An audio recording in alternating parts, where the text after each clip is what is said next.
Os oceanos cobrem apenas parte da superfície da Terra. No estudo simplificado das marés, a Terra é representada por uma esfera sólida e os oceanos por uma camada fina de água que cobre toda a superfície da Terra. Quando a Terra gira, os oceanos são arrastados pela Terra e se deformam.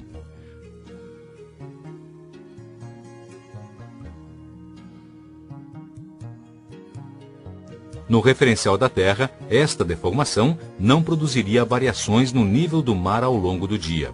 Logo, o efeito da rotação da Terra não contribui para a maré e não precisa ser considerado em um modelo simples. O efeito da rotação pode ser eliminado se o atrito entre a Terra e os oceanos for desprezado. Assim, ela gira no interior dos oceanos sem deformá-los.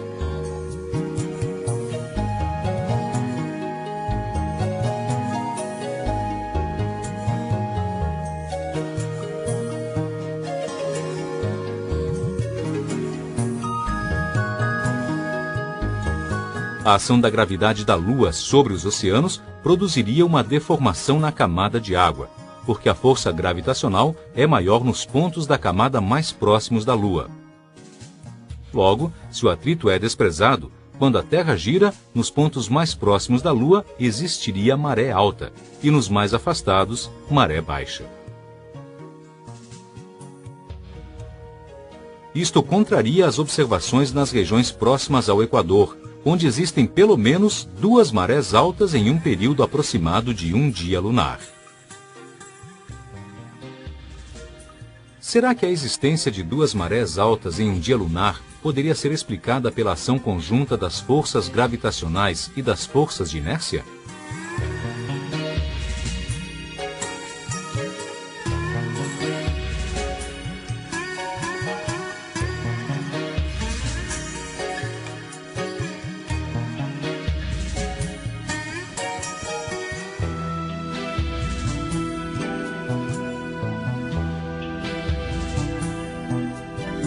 A aceleração do centro de massa da Terra, na direção do centro de massa do sistema Terra-Lua, cria para o observador do referencial do centro de massa da Terra uma força de inércia que desloca os oceanos no sentido contrário ao da posição da Lua.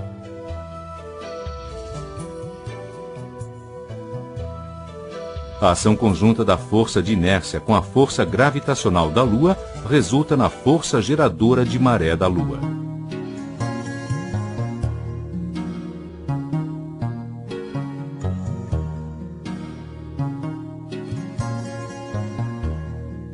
A forma aproximada dos oceanos, suposta estática, é resultante da ação das forças geradoras de maré e da força gravitacional da Terra.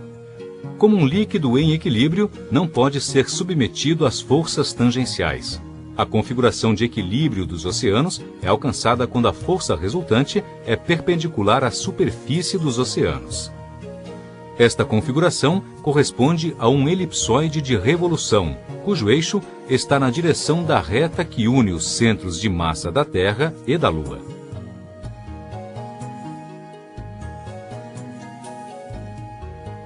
Logo, se o atrito é desprezado, quando a Terra gira, um observador local mede pelo menos 2 marés altas em um dia lunar.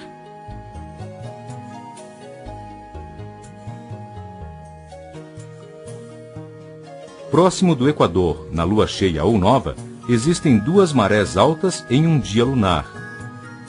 Nas luas quarto crescente ou minguante, existem 2 marés altas com amplitudes menores. Os marégramas mostram que as características da maré dependem das fases da Lua. Como as fases da Lua estão relacionadas às posições relativas entre a Lua e o Sol, devemos investigar a influência do Sol nas marés.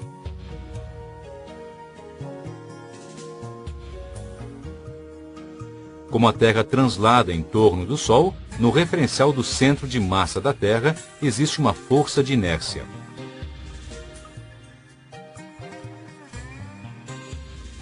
A ação conjunta desta força de inércia com a força gravitacional do Sol dá origem à força geradora de maré do Sol.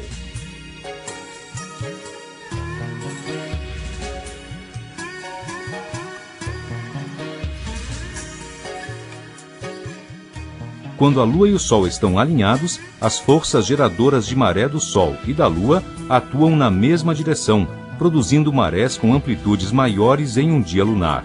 São as marés de Cizígia.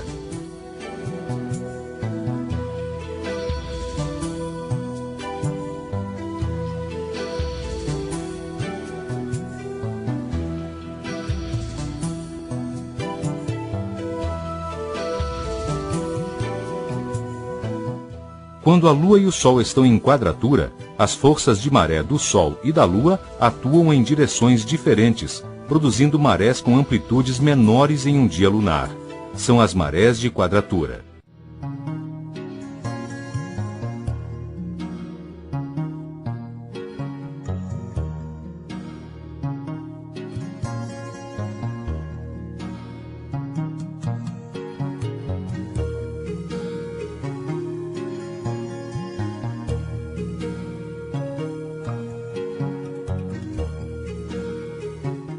Isso explica a diferença entre as marés nas diferentes fases da Lua. O modelo estático da maré prevê marés parecidas para os pontos da Terra com latitudes parecidas. Isto não se verifica, como mostram os maregramas da Baía de Guanabara e da Baía de Sepetiba, com latitudes próximas.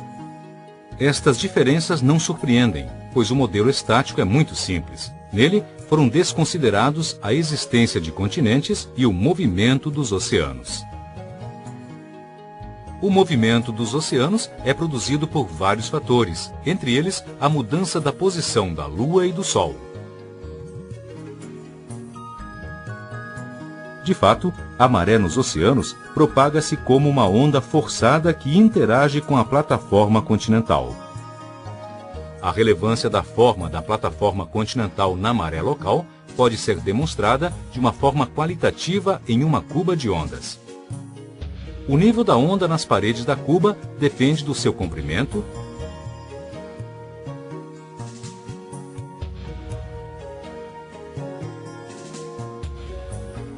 da sua profundidade